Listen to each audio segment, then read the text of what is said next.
কিন্তু this is my first trip, কোনো শরীরে কোনো স্ট্রেস নেই। অনেক জায়গায় ঘুরেছি, অনেক জায়গায় গেছি, মানাংটা এত সুন্দর মানে completely out of this world, untouch র বিউটি। কেন বলছি? সেন্টার জায়গায় সান্টা পাওয়া যায়, ঘন্টা সান্টা।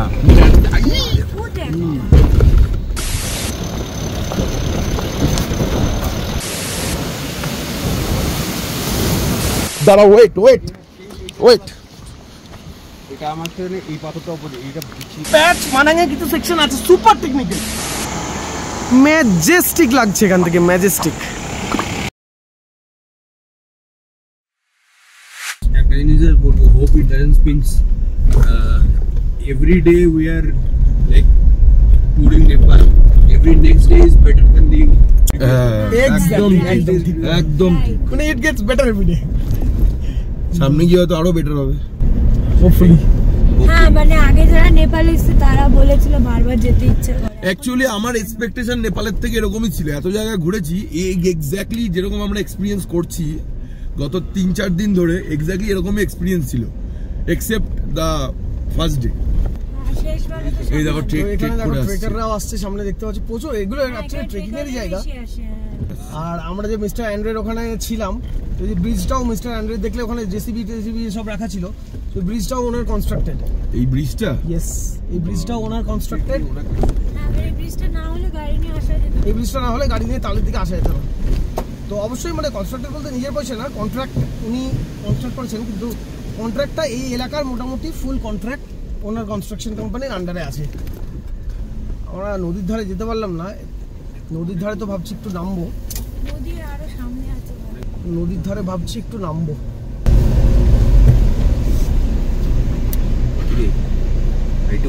হ্যাঁ, প্রজেক্টের জন্য একটু আর্লি হয়ে গেল না একটু নামতেই পারি, এখানে নামার নেমে একটু জলটা হাত দিয়ে আসবো না? আরো কিন্তু নদী আছে, প্রচুর নদী আছে। বেশ, তাহলে ছেড়ে দিই। পাবলিক বলতে হয় কি আমরা পরের দিকে আরো এই ট্রলার ব্যাটারিটা চার্জ দিয়েছি বলে দে। আমাদের আপকামিং প্রজেক্ট বাড়িতে আপকামিং ম্যাটেরিয়াল তোলা হয়েছে আজকে। ও হ্যাঁ, আমরা তো স্কেপিং वगैरह করতে পছন্দ করি, অ্যাকোয়ারিয়ামে, অ্যাকোয়াস্কেপ যেটাকে বলে। তো তার জন্য এখান থেকে পাথরও তুলে নেওয়া হয়েছে, ঠিক আছে? আরো কত কিছু তুলে রাখা হয়েছে ফ্রিজে, সেটা বলো। কালকে রাত্রিবেলা 2 কেজি চিকেনের কাবাব বারবিকিউ বানানো হয়েছে, তো রাত্রিবেলা কেউ খেতে পারিনি। তো আমাদের ফ্রিজে এখন আমাদের 4 জনের জন্য ভাত রয়েছে, রান্না করা মানে একদম কষা চিকেন ফ্রিজের ভেতর ভরে রাখা হয়েছে। তো ওখানে গিয়ে জাস্ট একটু গরম করলেই আমাদের চিকেন মিলটা রেডি হয়ে যাবে। আজকে আর কুক করতে হবে না, আই থিঙ্ক। না, ওটা লাঞ্চও তো খেয়ে নিতে পারি, তাই না? হ্যাঁ। তো আরেকটা আবার বলে রাখি, সেটা হচ্ছে গিয়ে তোমরা যদি এই বারাঙে কেউ ড্রাইভ করার কথা ভাবছো, একটা কথা তো for sure, you have to be fully super confident মানাঙের রাস্তায় ড্রাইভ করার জন্য। প্রচুর সান্দাকফুলাই টার্নস আছে। দ্বিতীয় কথা, 2 হুইল ড্রাইভ নিয়ে এসো না, কারণ মানে ব্যাপার মোটরসাইকেল নিয়ে আসলে, বাইক চালিয়ে অবশ্যই আসতে পারো, কিন্তু 2 হুইল ড্রাইভ গাড়ি নিয়ে এসো না, কারণ তোমার গাড়িটা বরবাদ হবে, ঠিক আছে? প্রত্যেকটা গাড়ির একটা লিমিট থাকে, এটা সেই লিমিট পার করার জায়গা না, ঠিক আছে? ইভেন নেক্সন বা হাই গ্রাউন্ড ক্লিয়ারেন্স গাড়ি থাকলেও মানাঙের দিকে আমি সাজেস্ট করবো একদম। অনেক দিক দিয়ে দেখলে এখন রীতিমতো প্ল্যান বানাচ্ছে 2 হুইল ড্রাইভ নিয়ে যাবো। হ্যাঁ, অনেক দিক দিয়ে দেখলে এখন প্ল্যান বানাচ্ছে 2 হুইল ড্রাইভ নিয়ে যাবো। অনেক দিক দিয়ে দেখলে প্ল্যান বানাতে পারে, কিন্তু এখানে মানাঙে আসবে না 2 wheel drive, that is sure. মানে একটা সীমা থাকে তো, মানে এমন সুন্দর, মানে এতটা ঢালু করে বানানো রাস্তাটা তালের দিকে, আমরা ঘাপ করে মেন রোডে উঠে গেলাম। আচ্ছা, এখানে বোধহয় ACWP পারমিট দেখাতে হবে, শিওর? হ্যাঁ বোধহয়। আমি জানি না এটা তাল সম্পর্কে কেউ এখনো কিছু বলেনি কেন, বাট আমাদের তো দারুণ লাগলো, দারুণ। এমন নয় যে রিমোট হোটেল নেই, কিছু নেই, সব আছে, হোটেলস রয়েছে এখানে। এখানে ভালো লাগবে দাঁড়িয়ে যাবে। পিপল ইউজুয়ালি রাশ টু মানা। আমাদের যেরকম কোনো প্ল্যানিংই নেই, প্ল্যানিং নেওয়ায় অনেকের পক্ষে রিস্ক হয়ে যাবে, বাট আমাদের কাছে পুরো সেটআপ আছে, না খেয়ে মরবো না অন্তত। শোয়ার জায়গাও আছে, 5% টেন্ট আছে, কুকিং ইউটেন্সিলস আছে, বিউটেন স্টোভ আছে, বিউটেন ক্যান আছে, আর যথেষ্ট আছে, বারবিকিউ আছে, ফ্রিজ আছে, আর কি চাই বলো? আর যদি টেন্ট পিচ না করা যায়, গাড়ি আছে, গাড়িতে 4 জন আরামসে মানে রাতটা কাটিয়ে দিতে পারবে আরামসে। আর গাড়িতে রান্না করার জায়গাও আছে, উপরে বিমরাটা লাগানো তো অনেক হেল্প হয়েছে। শর্টেস্ট হুইল বেস ক্যারাভ্যান এটা। আমরা প্রতিদিন এক একটা জায়গায় যজ্ঞ করছি, ঘি ঢালছি, সেই যজ্ঞে চিকেন পুড়িয়ে খাচ্ছি, সেই যজ্ঞে নিজেদের শেখছি ঠান্ডায়। আর কালকে আবার কি, কালকে আমরা বিউটেন স্টোভ জ্বালাইনি, কালকে আমরা ওই যেটাতে আর কি বারবিকিউ হচ্ছিল ওটাতেই চিকেনটা রান্না হয়ে গেছে, স্মোকি ফ্লেভার এসেছিল চিকেনে, এখনো রয়েছে ফ্রিজে চিকেনটা। কয়লার আছে রান্না তো হচ্ছে ফ্রিজে রান্না করা চিকেন। অ্যাকচুয়ালি আমার এইসব রান্না বান্নার প্রতি প্রচুর ইন্টারেস্ট আছে, প্রচুর রান্না বান্নার প্রতি ইন্টারেস্ট আছে। আমার বড় পিসির বাড়িতে কালী পুজোর সময় তো ওরা উনুনে চিকেন রান্না করতো, দারুণ হতো টেস্টটা। তো আমারও ইচ্ছা ছিল যে একদিন আর কি উনুনের গনগনে আছে চিকেন রান্না করব, ইংলিশ ড্রেসিং এর চিকেন। এই মানাঙে এসে সেই স্বপ্নটা পূর্ণ হলো। যেতে যেতে বলো ডান দিকে সিনারিটা কেমন লাগছে তোমাদের? আমি এই ভিডিওগুলো পুরো আনকাট প্রায় রাখবো, কারণ পুরো মেমোরি হিসাবে সেভ করে রাখতে চাই। তো ছোট ছোট অনেকগুলো এপিসোড হবে, কোন দিন কি করেছিলাম বেশ ডিটেলেই থাকবে, রাস্তার ফ্লেভারটাও যদি পাও। মানাং আমরা ভেবেছি তো রাস্তাটাই আর কি এরকম, এত সুন্দর যে ভ্যালিটা। আমি এতদিন পর্যন্ত না অরুণাচল প্রেমী ছিলাম, অরুণাচলের প্রত্যেকটা motorable road, major motorable road আমার কমপ্লিট, কিন্তু এবার এবং নর্থ ইস্ট আমার খুবই ভালোবাসার জায়গা, বলে লাভ নেই। কিন্তু এইবার মানাং এসে আমাকে কিন্তু সিমিলার ভাবে মানাং আমাকে নেপালের প্রেমে থ্যাঙ্কিং ইউ রাইট নাও। তো এই প্ল্যানটা যখন হয়েছিল মুক্তিনাথ শুধু প্ল্যান হয়েছিল ইয়েলবং আর সান্দাকফু প্রথম।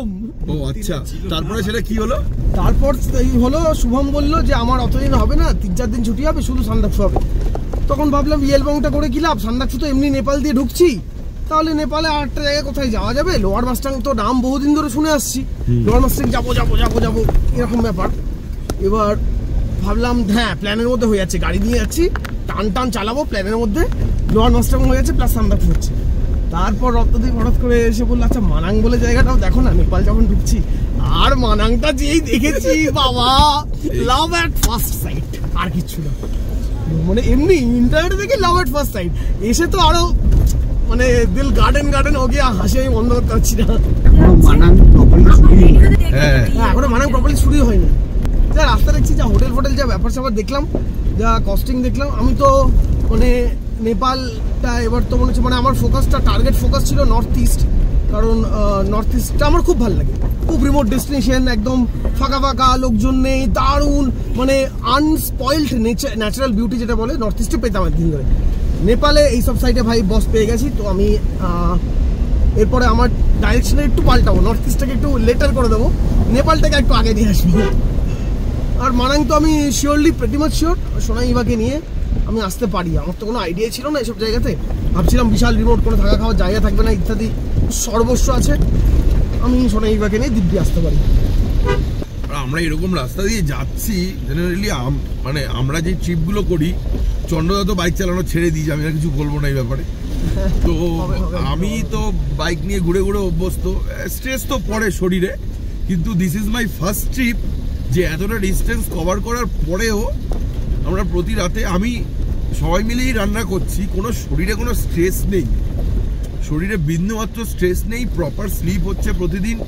কিন্তু বাইকে করে এলে এগুলো মুশকিল, মানে এসে ওই স্ট্রেস নিয়ে রান্না করা। 10 দিনের মাত্র ট্রিপ, 10 দিনের মাত্র ট্রিপে বাইকে কিন্তু এইভাবে ঘোরা যেত না। তো আমার যেহেতু এটা চেকলিস্টে ছিল, চন্দ্র যেহেতু বললো, আমি বলেছিলাম বাইক নিয়েই যাবো, দাদা বাইক নিয়ে কোঅর্ডিনেশন করা যাবে, টাইমটা অনেক বেশি লাগবে। তো ওর জন্য আমরা 4 জনই ভাবলাম যে চলো গাড়িতেই ট্যাগ হয়ে যাই। তো বেশ ভালোই হচ্ছে ট্রিপটা, যাই হোক। সামনে আরেকটা সুন্দর ওয়াটারফল, মানে ওয়াটারফলে ভর্তি জায়গাটা, ভর্তি ওয়াটারফল। আচ্ছা আচ্ছা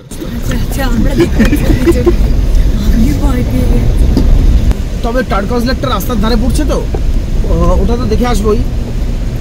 দুপুর পুকুরের সামনেই আছে, আমার পাশটা এখানে ঝুলছে তো। দুপুর পুকুরি থেকে দেখি গ্রিন লেকের দিকে যদি যাওয়া যায়, গ্রিন লেকের দিকে গেলে আই এম শিওর যে প্রেমে পড়ে যাবো। আবার ওই টার্কস লেকে গেলে সেখানেও প্রেমে পড়ে যাবো। সালা করবোটা কি, ছুটি তো নাই, এত প্রেমে পড়ে যাচ্ছি। হ্যাঁ ডান দিকটা দেখতে দেখতেই যাচ্ছি, প্রচুর অর্ডার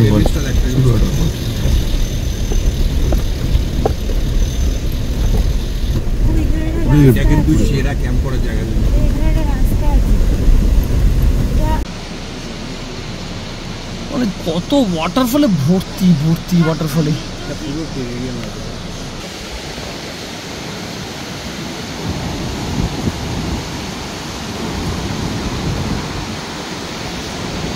অনেক জায়গায় ঘুরেছি, অনেক জায়গায় গেছি, মানাংটা এত সুন্দর, মানে completely out of this world, untouched, র বিউটি। কেন বলছি, এই যে ওয়াটারফলটা দেখছো সামনে, আর একটু জুম ইন করি,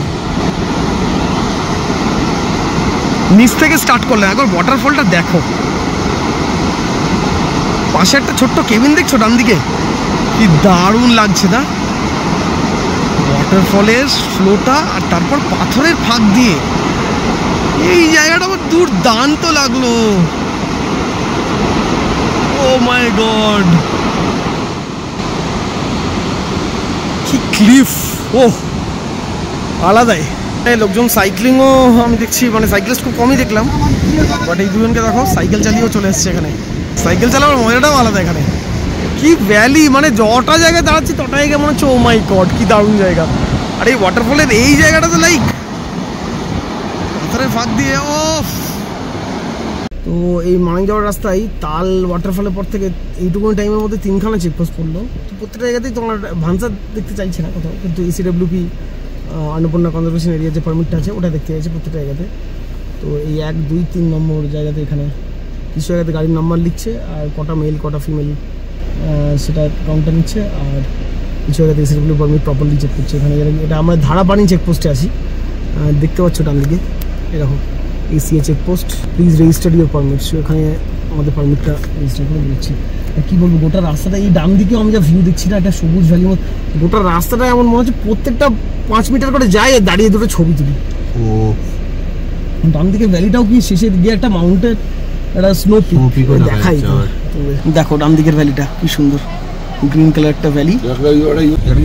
বার করুন, একদম বার করতে পারিস।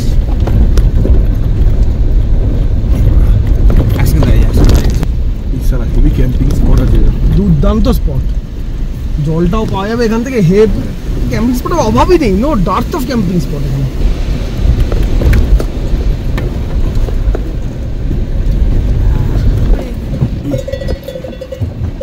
না ওটা আসলে কাঁচের ইয়েটাতে মাঝে মাঝে ফোকাস নিচ্ছে, ফোকাস রেঞ্জের জন্য অনেক সময় হয় ওটা।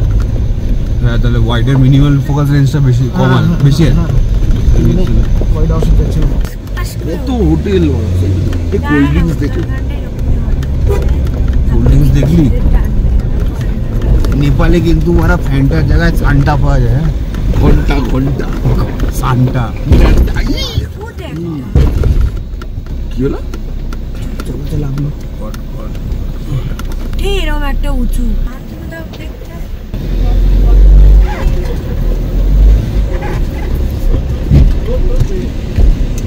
হঠাৎ করে আসুক আর যাই আসুক, উঠে টার্নিংটাতে দেখে নাও চন্দ্র।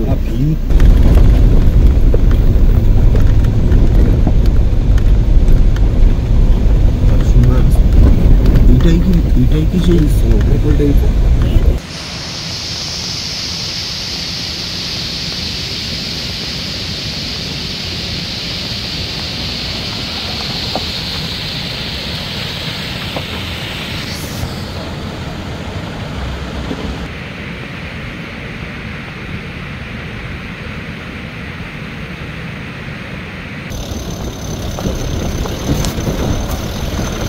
দেখে 226 গ্রাউন্ড ক্লিয়ারেন্সে আমার গাড়ির তলায় রাখবে। মাঝখানে পাথরটা লাগলে গ্রাউন্ড ক্লিয়ারেন্স কত? 160। দাঁড়া কম করে।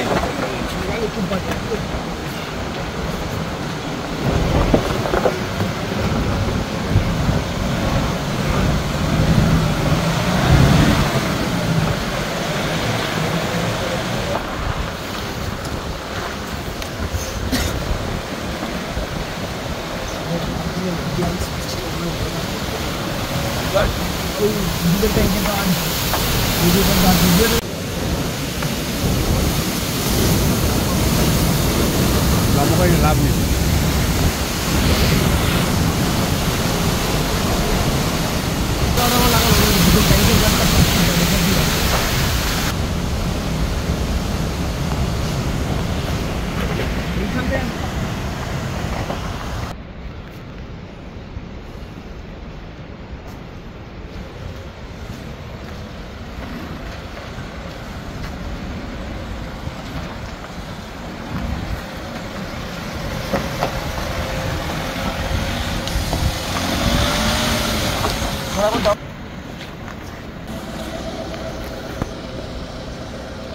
তোমার চাপ যেটা হবে সেটা হচ্ছে এই জায়গাটা গিয়ে, ঠিক আছে? জানি জানি, খুব আস্তে জায়গাটা গিয়ে খুব আস্তে। আমি সামনের দিকে বলছি, দাঁড়া, ওয়েট ওয়েট ওয়েট, এটা আমাকে এই পাথরটা উপরে এইটা চলে আসো আসো আসো আসো আসো আসো, আস্তে, একদম আস্তে আস্তে কাটাও, দাঁড়াও দাঁড়াও, ওয়েট ওয়েট ওয়েট, একদম একদম কাটিয়ে, হ্যাঁ যাও, ব্যাস ব্যাস, এদিকে এদিকে এদিকে এদিকে এদিকে, হ্যাঁ যাও, বেরিয়ে গেছে বেরিয়ে গেছে, যাও একদম ওদিক থেকে আস্তে আস্তে আস্তে, হ্যাঁ পারফেক্ট পারফেক্ট, বেরিয়ে গেছে বেরিয়ে গেছে, বেরিয়ে যায় বেরিয়ে যায় বেরিয়ে যায় বেরিয়ে যায়, oh, this is the route, see. আর আমরা নিচ থেকে এসছি, এই রুট, হ্যাঁ মারকাটারই রাস্তা একেবারে, এটা দেখে অতটা বোঝা যাচ্ছে না কিন্তু বিভৎস লেভেলের স্টিপ, থার্ডেও প্রবলেম হচ্ছে। প্যাচ মানাঙে কিছু সেকশন আছে super technical, two wheel drive তো ছেড়েই যাও, ভুলেই যাও, একটু এদিক থেকে হলে ডিজেল ট্যাঙ্ক ফ্যাঙ্ক ফাটবে, ওগুলোতে চালাতে যাচ্ছে, সব বসে বসে। এই যে লাস্ট টার্নটা ছিল, এই টার্নটা সান্নাকফুতেও এরকম টেকনিক্যাল টার্ন নেই, এতটা টেকনিক্যাল টার্ন নেই। বিশাল টাফ।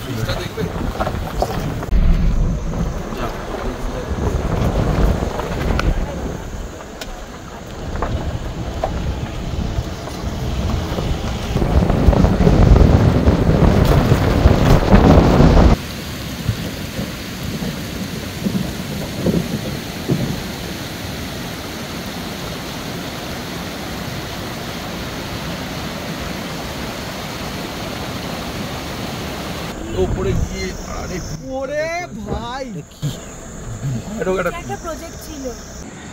তো হঠাৎ করে রাস্তায় চলতে চলতে তো 50টা জায়গায় দাঁড়াতে ইচ্ছা করছে, কিছু মারাত্মক টেকনিক্যাল ট্রেল পেলাম। আর এই যে পাহাড়টা একটু দেখো তোমরা এখান থেকে, পাহাড়ে কি দুর্দান্ত ভিউটা আসছে, হ্যাঁ ম্যাজেস্টিক লাগছে এখান থেকে, ম্যাজেস্টিক, আহা কি দুর্দান্ত কি দুর্দান্ত, মন ভরে গেল।